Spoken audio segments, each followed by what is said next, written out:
Thanks very much for logging in here to hear me talk about my new book, everyone.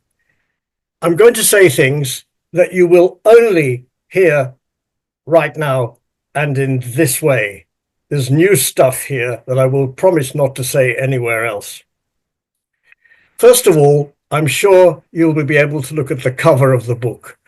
The cover of the book is a Picasso painting in English called Massacre in Korea. In 1951, there was a massacre in Korea carried out by the South Koreans and very much led by the Americans. And Picasso, in his Guernica vein, made a beautiful, powerful image of this. And you can see what I like about it anyway, is that if you look at the armed men, they're not actually capable of harming anyone. He's kind of castrated them. They're basically shooting at the vulnerable pregnant women and children, essentially with candles. It's really a very powerful allegorical comment on what militarism is about.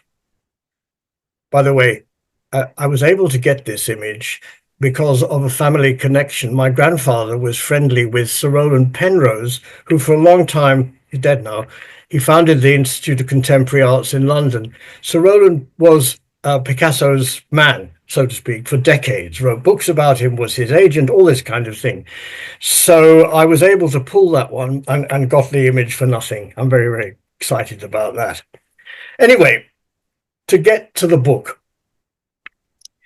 The book introduces me to me because some of the published stuff over the last decade or so has been in important journals that are not read by the readers of the other important journals where some of the stuff has been published. So I've got psychoanalytic theory journals, psychoanalytic practice journals, psychosocial studies, sociology, social anthropology, and some Jungian journals too.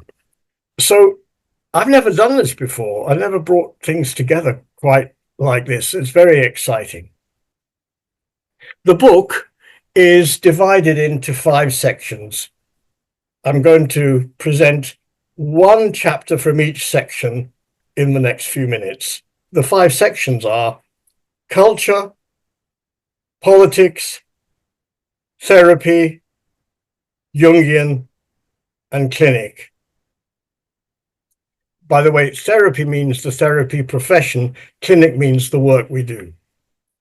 So from the section on culture, there's a chapter on the other with the provocative title, "Oh no, not another chapter on the other." Of course, I do take all the theorizing and all the emotion around notions of connecting with and dialoguing with the other. I take it very seriously, but I've also got some very, very big concerns about it. The first one is that it's got completely out of hand. In the illustrated version of this chapter, which sadly is not in the book, there's a sweat lodge in which a number of very, very large men are sweating. These are alcoholics. The sweat lodge is in New York. They are adopting Native American healing methods to deal with their alcoholism. Now, I understand the thinking behind it, but frankly, friends, it's bullshit. There is an idealization of the other. It's very much present. Now, I understand the thinking behind turning to Native American culture for healing, but there's an element of bullshit in this. And in the chapter, I also say, well, how far does this love of the other go? I mean, we all know about the idealizing of the other. Edward Said, in his book Orientalism, pointed out that it's one of the worst aspects of Western colonialism, this idealization. But in the chapter, I write a section on Edward Albee's play The Goat, in which the hero of the story falls in love with a goat called Sylvia, It does cause a few problems in his marriage, but it also causes a few problems for the reader or the viewer. Where are we on bestiality? It's something actually to think about. So that's the chapter I've selected from the section on culture. Now, from the section on politics, I want to talk about a chapter called The Rationality of Political Violence, because almost everything written by analysts and therapists about violence is negative. I wasn't the first person to say this, actually. My friend and colleague Renos Papadopoulos was the one who first pointed out that there's something fishy here. Why is violence, which is used in liberation struggles and indeed as a form of self-expression all over the world and has been for centuries, why do we, the therapists, only want to look at the negative aspects? So I look at the rationality of political violence, and I do a great big deconstruction on Nelson Mandela, which I feel able to do because I worked for the ANC for several years, went to prison for connections with them. So I felt I could write about Mandela. And I wanted to point out that Mandela was no Gandhian. Actually, Gandhi was no Gandhian. And Dr. Martin Luther King was no Gandhian. All leaders looking for change have to engage with the problematic of political violence. And this chapter, which I have given, which is published here for the first time, given it as lectures, always causes a furore because the middle class, liberal, typical, analytic audience does not want to look at the role of Spear of the Nation in South African liberation studies. It's really fascinating limitation or inhibition on people like us. We cannot accept political violence. By the way, the phrase the rationality of political violence comes from Hannah Arendt. So we've done culture, we've done politics, now therapy, which, as I said, means the profession of therapy and, of course, analysis. The chapter there is everything you always wanted to know about therapy, but were afraid to ask. And the subtitle is a little boring, Fragments of a Critical Psychotherapy. What I dispute here is that therapy and analysis are free phenomena. They're not free. They are limited in so many different ways. And I discuss this. I've been talking about these things for about 40 years, maybe more. And it's still very difficult to get therapists to reflect on some of the problems, what they do. It's beginning to happen. I just received this morning the regular magazine of the British Association for Counselling and Psychotherapy, which Brits know as BACP. And it begins, it has on the cover and inside, when therapy does harm. And I think that's a small bit of what I'm talking about. Where does therapy give therapy to itself is what this chapter is about. Moving on, the Jungian bit. The chapter I've selected from the Jungian section is on race, on Jung and Africans. Now, I have had enough of demonstrating that there are problems with what Jung writes about race. What I'm interested in is the problems we, the Jungian professional communities, have in addressing the matter. Specifically, I want to challenge the notion that Jung was just a man of his times, because that's the basic excuse that's mounted all the time. He wasn't. He had options. I mean, what he was saying was not so outrageous at the time, but it's not just what was available to him. And it's quite interesting, those of you that know about tricksters will know that the best trickster book is by Paul Radin. But it was Paul Radin who actually criticized Jung openly for what he said about Africans. And I believe I was the first person to actually uncover this. And he wrote a book called Primitive Man as Philosopher. I mean, never mind about primitive. We could talk about that another time. But basically what Radin says is that Jung's famous passage about the Bushman who killed his son when he came back empty-handed from a hunter is absolute crap. This was a white anecdote that Jung turns into a scientific presentation. It's really wrong. Radin, his friend and colleague, and went to Eranos with him and all of that, he was the one who first said, "Prof, you're bonkers."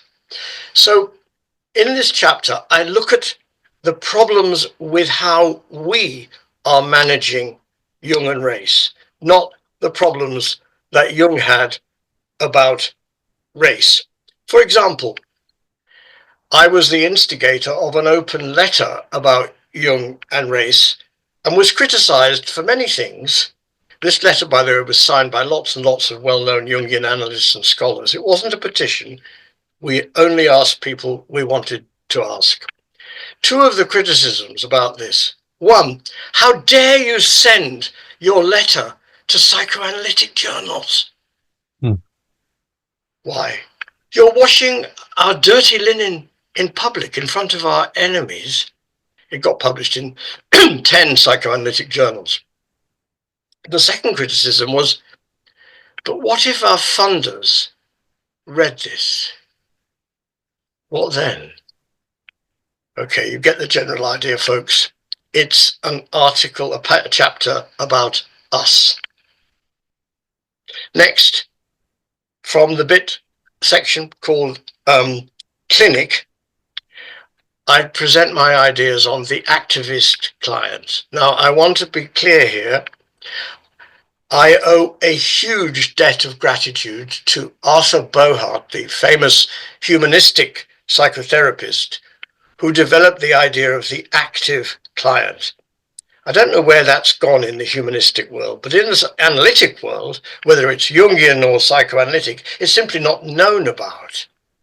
Basically, the idea is that the driver, the motor of change in therapy is the client or the patient. And this is backed up by research by people like John Norcross and somebody Lambert, I've forgotten his first name, doesn't matter.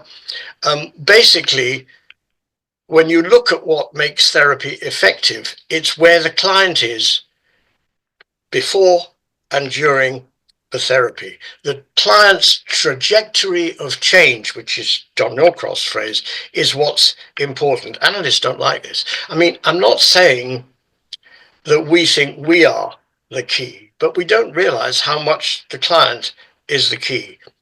Anyway, I take this idea of the active client and I connect it with political activism, and there's a lot of discussion in this chapter about how people in and around the Psy world can be activists.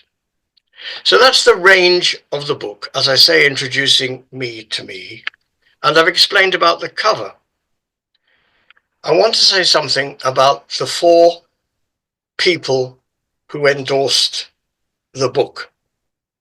Stefano Carpani, Tiffany Houck, Kevin Liu, and Monica Lucci. I don't know exactly how old they are, but none of them are older than 47 for sure. I have had a lifetime of publishing books that are endorsed by my buddies, people in my age group, other baby boomers, and I endorse their fucking books too. It's a sick game. This might be my last book. I'm 76. I don't think it will be, actually, because I've started on another one. Sorry. But I wanted people with an eye on the future, people with a future, because I don't have a future. I hope people remember me, but I don't have much of a future. These guys have futures. They're all pretty well known anyway. I mean, people will know most of those, if not all of those names. But the important thing is that I'm laying down a marker. This book is a critical reflection on my own work over nearly 50 years, actually.